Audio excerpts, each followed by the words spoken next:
There we go. Perfect. Thank you. Good. So Stan, it's all yours, buddy. So, Colonel Latimer, what we have here is 8 middle schoolers, ages 9 to 12, and they're involved in this program called First Lego League. It has to do with Lego robotics and their software and microcomputers and Legos. And the theme this year is called Into Orbit. So everything they do in this competition has to do with space.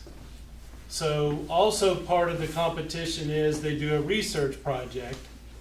So as we talk a little bit here at the end of our time, they want to present to you what they're doing on their research project and solicit your comment.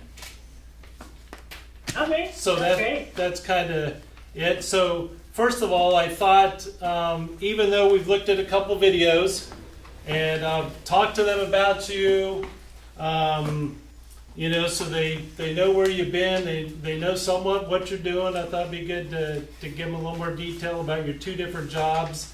I've also told them that you had a short stint as a minor league baseball pitcher, and no, I didn't tell them that part. But Yeah, good. so if you would just share, you know, tried to get them to understand the, you know, Virgin Galactic, Virgin Orbit. We looked at your big flight on Sunday. So Yeah. you know, maybe share a little bit about those, and then they want to ask you some questions. Okay, sure. Yeah. So, you guys know my name is Kelly Latimer, and so right now I'm a test pilot at Virgin Galactic. So Virgin Galactic has built an aircraft called Spaceship 2. There's another aircraft called White Knight 2. So they take off as a mated pair. So White Knight basically carries Spaceship up to a high altitude, drops it, and then Spaceship is designed to basically, as soon as it drops, it lights a rocket motor.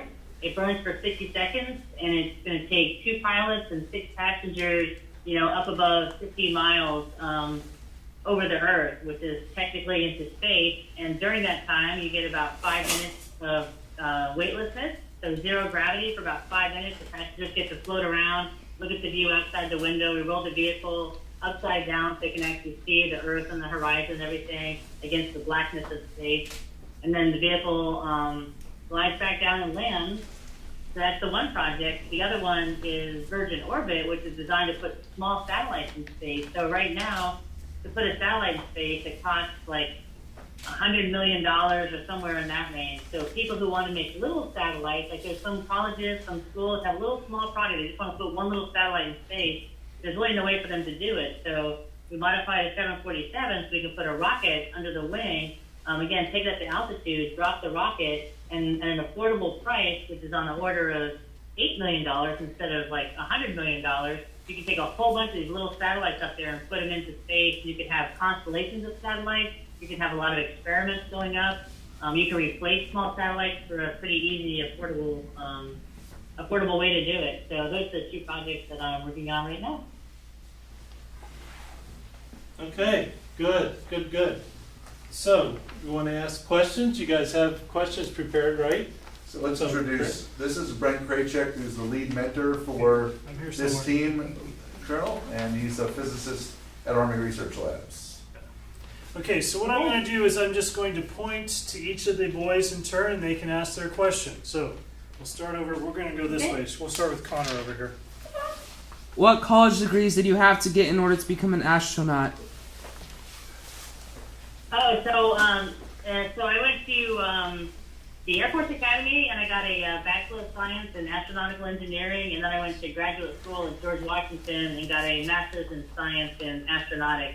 But it doesn't always have to be. A lot of astronauts have different degrees. They're all science-based, but it could be anything from biology, chemistry, geology, physics, math. So it doesn't have to be necessarily aerospace or astro. That's just what I got mine in. But really, any engineering degree is the requirement to be an astronaut. Next, this is Gabe. Is it fun to fly a plane? Yes. It is really fun to fly a plane.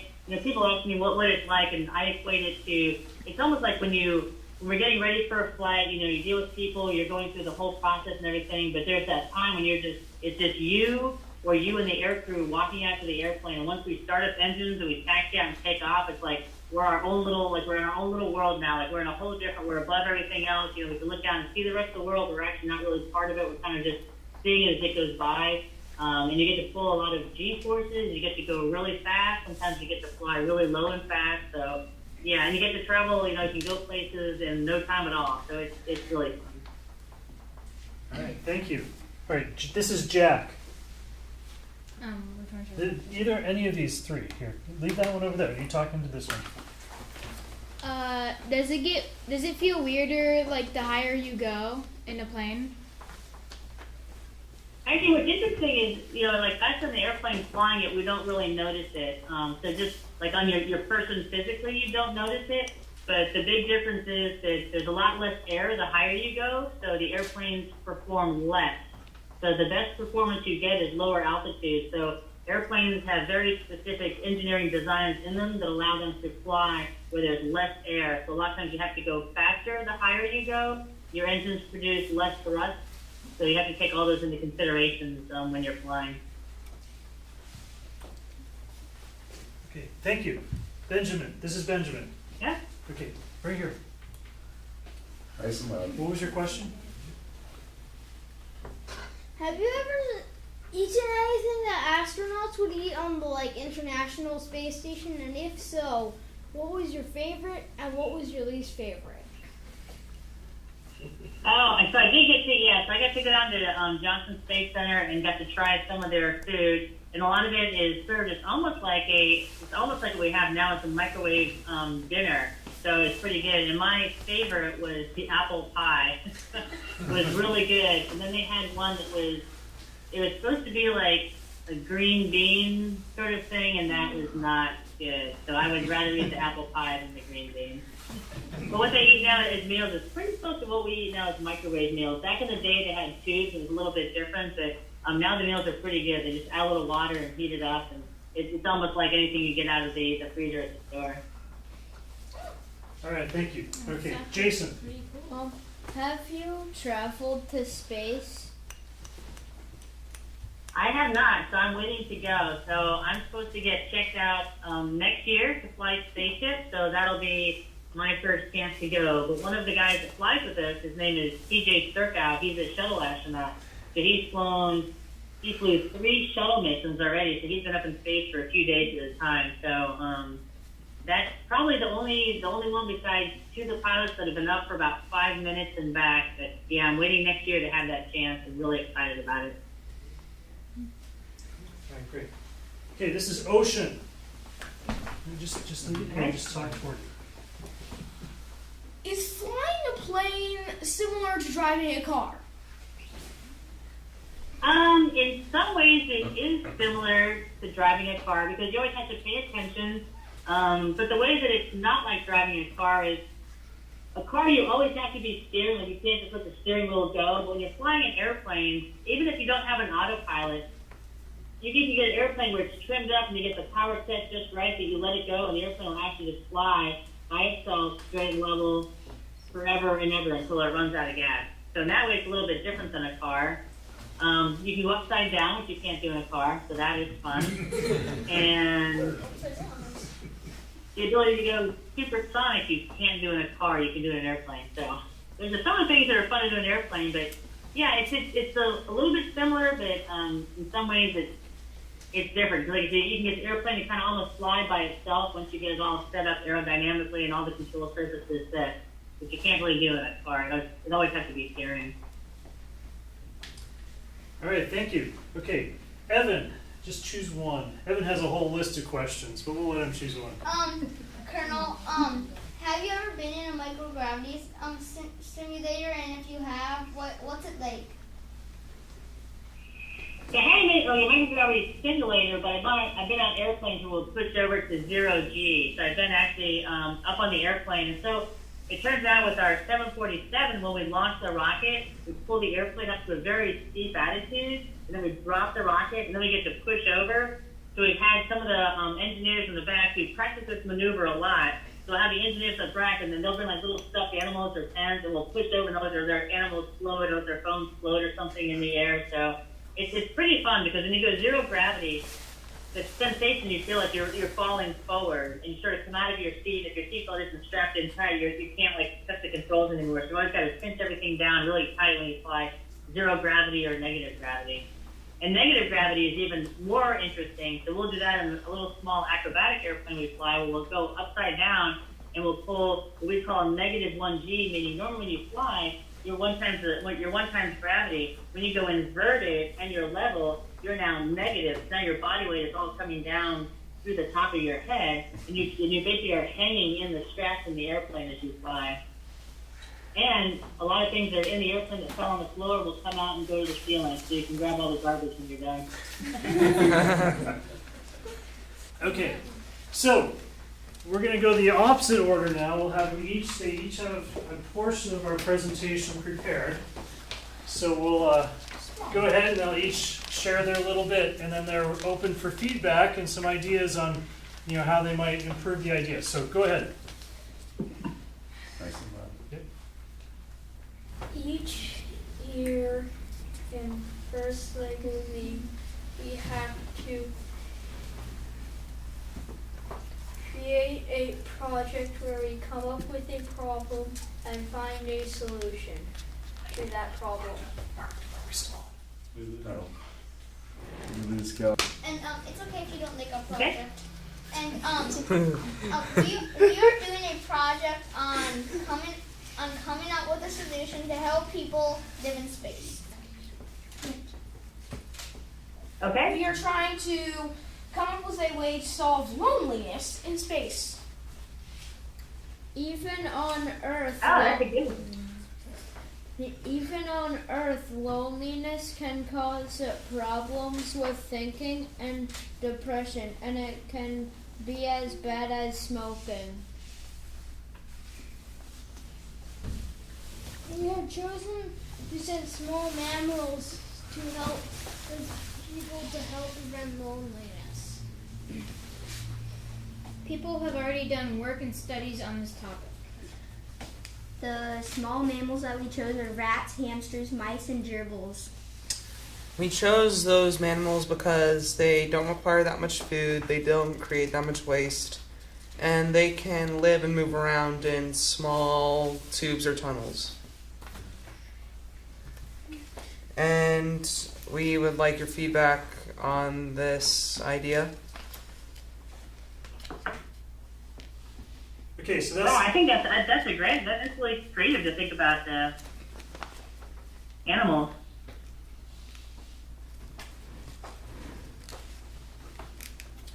So have you personally, I guess if you haven't been to space yet, you haven't had to deal with this, but I imagine in your training you've probably discussed somewhat the issues of psychological issues having to do with being in space.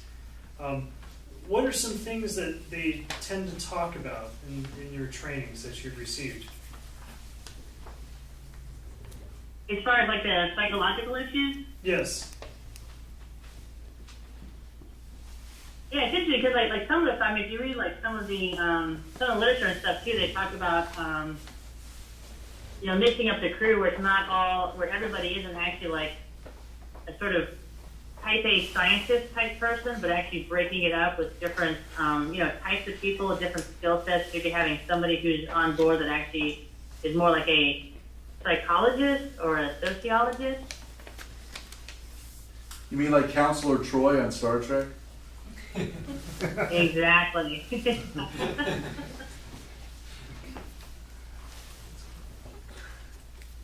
So what are Yeah, and then there's also kind of mixing up the crew to have it be like not all male, but having like male and female too, so you get a little dichotomy there, where it's not just all one gender and stuff. It's usually better on the psyche to have it a little mix, like men and women together, a different mix than just straight up like kind of type A personality engineers, but mix it up with the, you know, the different makeup of personalities and backgrounds. So do you have a pet? Do you have, I had a cat for 24 years.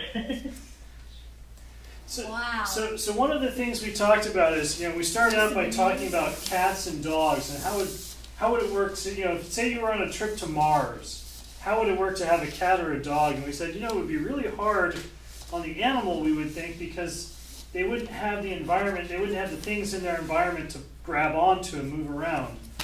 And so that's why we came back down to smaller animals and talked about, you know, if you have rodents, you can build, you know, systems of tunnels for them to live in.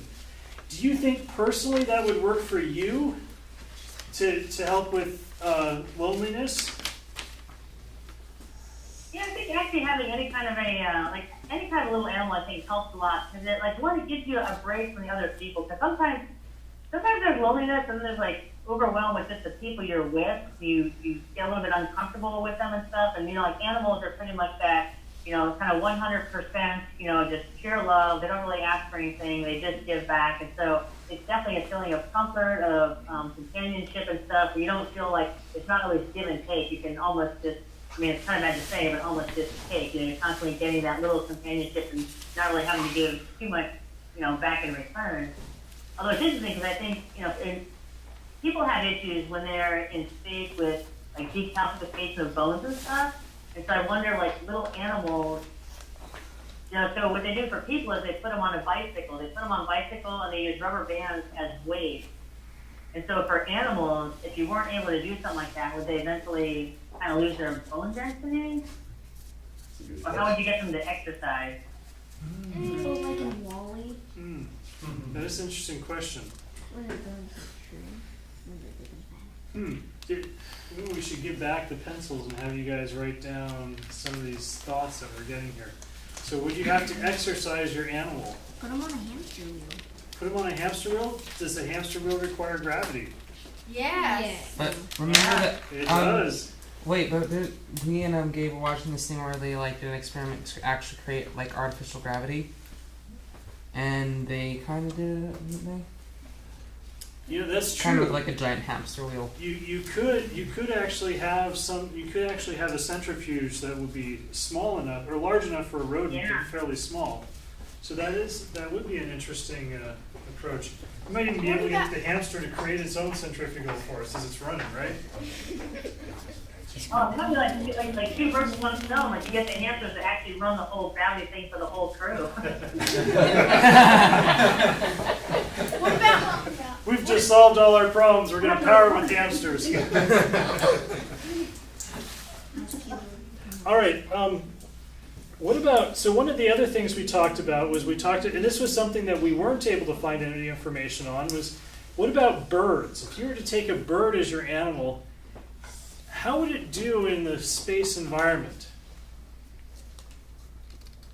I don't know, because birds still have that. I wonder how they would actually fly in zero gravity, because birds still have a sense of gravity. I mean, even when you fly, even an airplane, everything's based on having gravity. So, like, a spaceship doesn't need wings and all that, because there's no gravity to have to fly. You just simply need thrusters all over the place. So a bird, I wonder if it would actually be completely disoriented or if it would actually adjust. But that's actually a good question. I don't know that anybody's actually looked at that.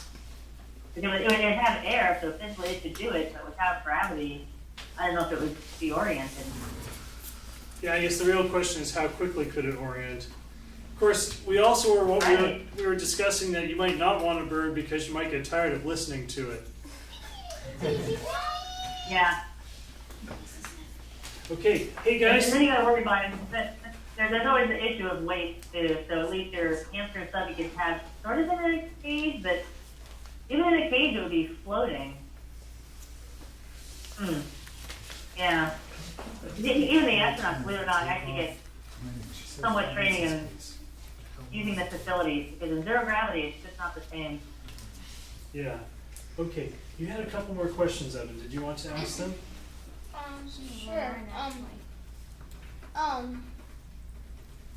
Why are there private space companies, Colonel? What's that? Why are there private space companies? Yeah, why are there private space companies? Yeah, I think I heard that. Are you asking why there are private companies? Yes, that was the question. Okay, yeah, so the reason is because, the government takes taxpayers' money, and they have to be very, when they're doing something, or they're gonna, like, take a spacecraft, or they're gonna, train a crew, or they're gonna put a space station out there, they have to do it with the thought that, hey, we're doing this, for the people, for the good of the people, whereas private companies can come along and cater to more of the, like, it wouldn't be in the government's interest to have people just fly like we're doing. It's basically a suborbit flight. So it gives you pretty much, you get zero gravity, you get to see the whole curvature of the Earth. It's a very short experience. But for the government to do that, it wouldn't really be worth their while because what is everybody getting out of it? Whereas private companies can say, hey, there are all these hundreds and hundreds of people out there that want this experience, and we can design the vehicle and make it happen and give everybody this chance to go see, what will be like a once-in-a-lifetime experience.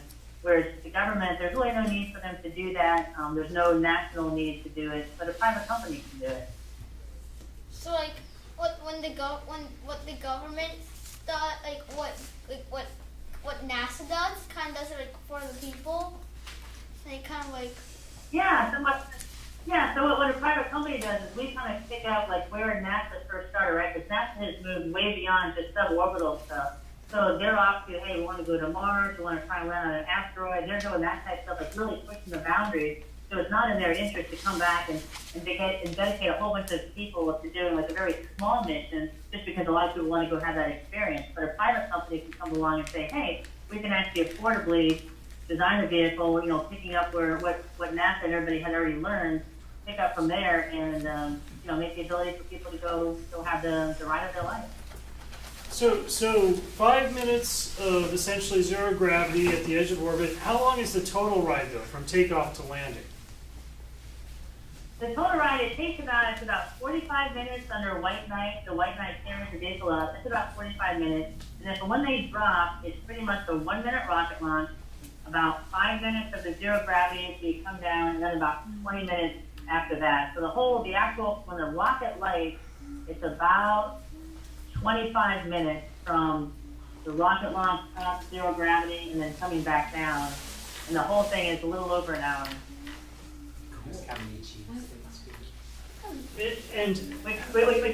is actually the best way to do it because this is the first time that there's private companies taking people up. There's a lot of design that goes into it. There's a lot of, you got to have oxygen for everybody. You've got to have cabin pressurization. You've got to have redundancy. So for a company to make something affordable for a lot of people to do, we're just kind of doing like the minimal, the smallest mission you can do to make that happen.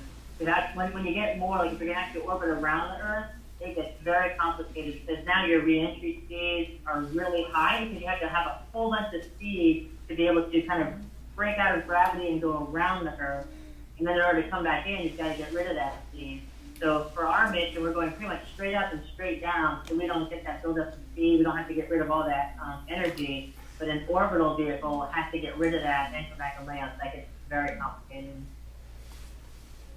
Okay. When you go to space, if you had a choice of an animal to bring with you, what animal would you bring? Oh.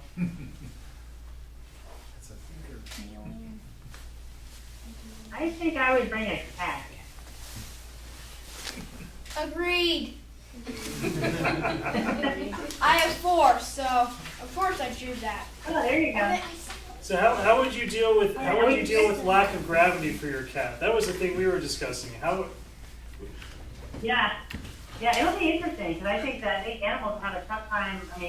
Adjusting, and they have done dogs in space. They don't want to take a cat because we've already had a chimpanzee, we already had a dog. She's like the first cat in space. But I don't know how well they would adapt because it's a weird feeling. It's a very weird feeling. It's not like you imagine. You don't feel like you're floating. You feel like you're falling. And that's usually why people get sick. That's the thing too with animals is people get sick. Like all the astronauts pretty much get sick the first time they go. So with pets, and animals. I wonder how they would feel, whether they would get sick or not with all that zero gravity. So Colonel, this is Marco. I'm back in here. So my question is, this group of young men here, and of course many of the other students who will watch this, could very likely be some of the first astronauts or inhabitants of Mars or some other body. What can you tell these kids? What should they be focusing on, even as 11, 12, 13-year-olds, if they want to move forward in a career that would lead them to that? Yeah, I think that the biggest thing is getting a really good solid technical background, so engineering, math, and science. And the fun thing is there are so many companies now doing this. There's going to be more in the future. So I think when I came along, it was sort of NASA was the only game in town. So if you weren't going to be one of the few chosen, for that, it wasn't going to happen. But now there's all sorts. I mean, we got SpaceX, there's Blue Origin, there's Virgin Orbit, there's Bigelow that's already built. These big hotels are waiting. These massive big rooms are waiting to put in space. They're just waiting for someone to come along as a private company and launch their big rooms up into space. So yeah, I think just get a good solid educational background, and then just get as much experience as you can, because usually that's what they look for. It's like experience, actually doing stuff, working through problems, working on a team. Just like what you guys are doing right now, being part of a team to take on challenging issues is probably the best thing you can do to prepare yourself. All right, so first Lego League is a good idea, guys. That's right. So along that same line, regarding internships, something else for these guys to look forward to. Do you have interns, college interns? Yeah, we do. So both Virgin Galactic and Virgin Orbit are very active on interns. Both companies have on the order of 40 interns every year. And I know that for us, we've actually hired in at least, and I've only done, I've been here for 2 summers of interns, and we've hired at least 10 of them back already. So yeah, getting an internship at any company is again, it gives you that experience of actually working real world problems, working for a company, and learning that while you're still in school. And then you take that experience, with you, and it's really valuable. So yeah, we're all the Virgin companies are very big into interns. Who started the company? The company you work for? So Richard Branson started this company. So he owns, all the Virgin companies, but he also has a very, very big passion for space, a very big passion to let everybody, experience space, and that's where it started. So he originally started Virgin Galactic, and then once we had a vehicle that was sort of going to drop a rocket for people, they decided, hey, maybe we could branch out and, drop a rocket to launch satellites as a kind of side business. Okay. Any more questions? Do Have you you do wrapped it up? anything else? What was that? Do I do anything else? Like for fun? No, does that company do anything else? Oh, so right now Virgin Galactic, right now all it does is it does White X2 dropping spaceship, but potentially we might go into the business of actually being able to carry like experiments for other people on White Knight. It has the ability to go very high altitudes, and there's some experiments, some different technologies that companies want to flow at high altitudes for a long period of time, so we might branch out to do that. But otherwise, it's mostly just Spaceship 2, and then hopefully in the future, if Spaceship 2 is successful, we'll branch that out to actually not just take off and land at the same spot, but actually launch, go into space and then land, halfway across the world in Hong Kong or something. So that would be the future once we're successful with what we're doing now. So for your flights right now, where do you take off from and where do you land? So right now for Spaceship 2, everything is out of Mojave. So we have to operate out of a spaceport. So Mojave up here has got a license from the FAA to be a spaceport, meaning we can load hazardous, fuels and that type of stuff for the rocket, and we can take off and land. They have special procedures for us when we're fueling the spaceship, special procedures when we take off, keep the runway basically empty until the spaceship comes back and lands. So right now it's just Mojave, and then our commercial operations, we're going to go out to Las Cruces, New Mexico, out to Spaceport America, which is a special spaceport basically built for this company, and that's where we'll do all of our passenger flying. So you take off and land both in the Mojave. It's a short enough distance. You don't go. Yep. You just. Yeah, we essentially go straight up. So so if you see the video of spaceship, we drop it like this, but pretty shortly it is straight up. It literally goes right up, and it pretty much comes right back down. All right. Okay. Any more questions, guys? Well, why don't we give a round of applause for Ms. Latimer? Thank you for giving time during evening to us. And Kelly, this is Marco again. So this is our 14th year of running First Lego League. We've had hundreds of kids go through this program. It's folks like you that make this so special. So thank you so much for your time. It's very exciting, and maybe you'll be taking one of their pets into space in a year or two, right? One of our pets? Yeah. I don't want my kid going into space. So yeah, if we take one of our cats, can we get on the list for 250,000? Can we? Yeah, actually, why not? Yeah. Okay. All right. That's it. So all right. Thanks, Kelly, a lot. Thank you very much. All right.